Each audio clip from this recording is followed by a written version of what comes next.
Hello दोस्तों। आज मैं आपको सास बहू की एक नई कहानी सुनाने जा रही हूँ। कहानी का शीर्षक है मेरी बहू। कहानी सुनने के पहले वीडियो को लाइक और चैनल को सब्सक्राइब कर दें। बहू कहाँ मर गई? अंदर से आवाज आई। जिंदा हूँ माँ जी। तो फिर मेरी चाय क्यों नहीं आई अभी तक? कब से पूजा करके बैठी हूँ। ला रही हूँ माँ जी। बहू चाय के साथ भजिया भी लेकर आई। सास ने कहा, तेल खिलाकर मारोगी क्या? बहू ने कहा, ठीक है माँ जी, मैं ले जाती हूँ। सास ने कहा, रहने दे, अब बना दिया है तो मैं खा लेती हूँ। सास ने भजिया उठाई और कहा, कितनी गंदी भजिया बनाई है तुमने। बहू, माँ जी मुझे कपड़े धोने जाना है, मैं जाती हूँ। बहू दरवाजे के पास छिपकर खड़ी हो गई। सास भजिया पर टूट पड़ी और पूरी भजिया खत्म कर दी। बहू मुस्कुराई और काम पर लग गई। दोपहर के खाने का वक्त हुआ। सास ने फिर आवाज लगाई, कुछ खाने को मिलेगा? बहू ने आवाज नहीं दी। सास फिर चिल्लाई, भूखे मारोगी क्या? बहू सामने आई, सामने खिचड़ी रख दी। सास गुस्से से, ये क्या है? मुझे इसे नहीं खाना, इसे ले जाओ। बहू ने कहा, आपको डॉक्टर ने दिन में खिचड़ी खाने के लिए कहा है, खानी तो पड़ेगी ही। सास मुंह बनाते हुए, हाँ तू मेरी माँ बन जा। बहू फिर मुस्कुराई और चली गई। आज इनके घर पूजा थी। बहू सुबह 4 बजे उठ गई। पहले स्नान किया, फिर फूल लाई, माला बनाई, रसोई साफ की, पकवान और भोज बनाया। सुबह के 10 बज गए। अब सास भी उठ चुकी थी। बहू अब पंडित जी के साथ भगवान के वस्त्र तैयार कर रही थी। आज ऑफिस की छुट्टी थी। उनके पति भी घर पर थे। पूजा शुरू हुई। सास चिल्लाती, बहू ये नहीं है, वो नहीं है। बहू दौड़ी दौड़ी आती और सब करती। अब दोपहर के 3 बज गए थे। आरती की तैयारी चल रही थी। पंडित जी ने सबको आरती के लिए बुलाया और सबके हाथों में थाली दी। जैसे ही बहू ने थाली पकड़ी, थाली हाथों से गिर पड़ी। शायद भोज बनाते हुए बहू के हाथों में तेल लगा था, जिसे वो पूछना भूल गई थी। एक काम भी ठीक से नहीं कर सकती, ना जाने कैसी बहू उठा लाए हैं। एक आरती की थाली भी संभाल नहीं सकती। उसके पति भी गुस्सा हो गए और सास चुप रही, कुछ नहीं कहा। बस यही बोलकर छोड़ दिया कि सीख रही है, सीख जाएगी धीरे धीरे। अब सबको खाना परोसा जाने लगा। बहू दौड़ दौड़ के खाना देती, फिर पानी लाती। करीब 70-80 लोग हो गए थे। इधर 2 नौकर और बहू अकेली। फिर भी वह सारा काम बहुत अच्छे तरीके से करती। अब उसकी सास और कुछ आस पड़ोस के लोग खाने पर बैठे। बहू ने खाना परोसना शुरू किया, सबको खाना दे दिया। जैसे पहला निवाला सास ने खाया, तुमने नमक ठीक नहीं डाला क्या? एक काम ठीक से नहीं करती, पता नहीं मेरे बाद घर कैसे संभालोगी? आस पड़ोस वालों को तो जानते ही हो ना साहब, वो बहाना ढूंढते हैं नुक्स निकालने का। फिर वो सब शुरू हो गए, ऐसा खाना है, ऐसी बहू है, ये वो वगैरह वगैरह। दिन का खाना हो चुका था। अब बहू बर्तन साफ करने नौकरों के साथ लग गई। रात में जगराता का कार्यक्रम रखा गया था। बहू ने एक दो गीत गाने के लिए स्टेज पर चढ़ी। सास जोर से चिल्लाई, मेरी नाक मत कटा देना, गाना नहीं आता तो मत गा, वापस आ जा। बहू मुस्कुराई और गाने लगी। सबने उसके गाने की तारीफ की, पर सास मुंह फुलाते हुए बोली, इससे अच्छा तो मैं गाती थी जवानी में, तुझे तो कुछ भी नहीं आता। बहू मुस्कुराई और चली गई। अब रात का खाना खिलाया जा रहा था। उसके पति के ऑफिस के दोस्त साइड में ही ड्रिंक करने लगे। उसका पति चिल्लाता, थोड़ा बर्फ लाओ, तो सास चिल्लाती, यहाँ दाल नहीं है। फिर चिल्लाता, कोल्ड ड्रिंक नहीं है, पापड़ ले आओ।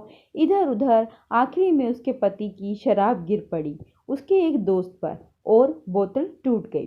पति गुस्से में 2 झापड़ अपनी पत्नी को लगाते हुए कहता है, जाहिल कहीं की, देखकर नहीं कर सकती?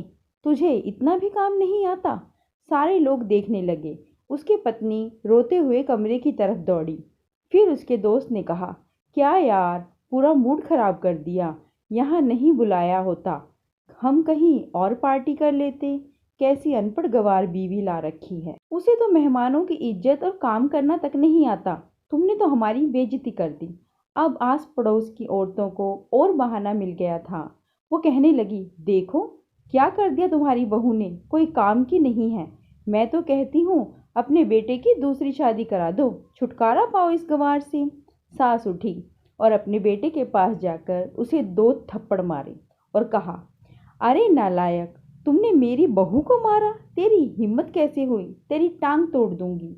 उसके बेटे के दोस्त कुछ कहने ही वाले थे कि उसकी माँ ने घूरते हुए कहा, चुप, बिल्कुल चुप। यहाँ दारू पीने आए हो जबकि पता है आज पूजा है और तुम्हें पार्टी करनी है। कैसे संस्कार दिए हैं तुम्हारे माता पिता ने? और किसने मेरी बहू को जाहिल बोला? जरा इधर आओ, चप्पल से मारूंगी अगर मेरी बहू को किसी ने एक शब्द भी कहा तो। अरे पापी, तूने उस लड़की को बस इसलिए मारा कि तेरी शराब की बोतल टूट गई? पापी, वो बच्ची सुबह 4 बजे से उठी है, घर का सारा काम कर रही है, न सुबह से नाश्ता किया न दिन का खाना खाया, फिर भी हंसते हुए, सबकी बातें सुनते हुए, ताने सुनते हुए घर के काम में लगी रही। तेरे यार दोस्तों को वो अच्छी नहीं लगी। जूते से मारूंगी तेरे दोस्तों को जो कभी उन्होंने ऐसा कहा। उसके यार दोस्त चुपके से खिसक गए। अब सास बहू के कमरे में गई और बहू का हाथ पकड़कर लाई। सबके सामने कहने लगी, किसने कहा था अपनी बहू को घर से निकाल के दूसरी बहू ले आना? जरा सामने आओ। कोई सामने नहीं आया। फिर सास ने कहा, तुम जानते भी हो इस लड़की के बारे में? ये मेरी माँ भी है और मेरी बेटी भी। माँ इसलिए मुझे गलत काम करने पर डांटती है और बेटी इसलिए कभी कभी मेरे दिल की भावनाएं समझ जाती है। मेरी दिन रात सेवा करती है, मेरे 1000 ताने सुनती है, पर एक शब्द भी गलत नहीं कहती, ना सामने ना पीठ पीछे। और तुम कहते हो दूसरी बहू ले आऊं? याद है ना छुटकी की दादी? अपनी बहू की करतूत। सास ने गुस्से से पड़ोस की महिला को कहा, अभी पिछले हफ्ते ही तुम्हें मियाँ बीवी भूखे छोड़कर घूमने चले गए थे। मेरी इसी बहू ने 7 दिन तक तुम्हारे घर पर खाना पानी, यहाँ तक कि तुम्हारे पैर दबाने जाती थी, और तुम इसे जाहिल बोलती हो? जाहिल तो तुम सब हो जो कोयले और हीरे में फर्क नहीं जानते। अगर आइंदा मेरी बहू के बारे में किसी ने एक लफ्ज भी बोला तो मुझसे बुरा कोई नहीं होगा, क्योंकि ये मेरी बहू नहीं, मेरी बेटी है। बहू सिसकियां लेते हुए फिर कमरे में चली गई। सास ने एक प्लेट उठाई और भोजन परोसा, बहू के कमरे में खुद ले गई। सास को भोजन लाते हुए बहू ने देखा और कहा, माँ जी आप क्या कर रही हो? मैं खुद ले लेती। सास ने प्यार से ताना मारते हुए कहा, डरो मत, इसमें जहर नहीं है, मार नहीं डालूंगी तुझे। तुझे नई सास चाहिए होगी, पर मुझे अभी भी तू ही मेरे घर की बहू चाहिए। बहू ने अपनी सास को रोते हुए गले से लगा लिया। सास भी रो दी पहली बार और कहा, चल खाना खा ले। फिर मजाक करते हुए कहा, फिर मेरे पैर दबाने चली आना, और ये ख्याल मन में मत लाना कि सास पैर बोलती है, किसी दिन मैं इसका गला दबा दूंगी, क्योंकि कभी मैं भी यही सोचती थी। दोनों खूब हंसने लगती हैं। कुछ रिश्ते बहुत मीठे होते हैं, बस बातें कड़वी होती हैं। दोस्तों अगर कहानी अच्छी लगी हो तो चैनल को सब्सक्राइब कर दें और वीडियो को लाइक और शेयर करें। धन्यवाद।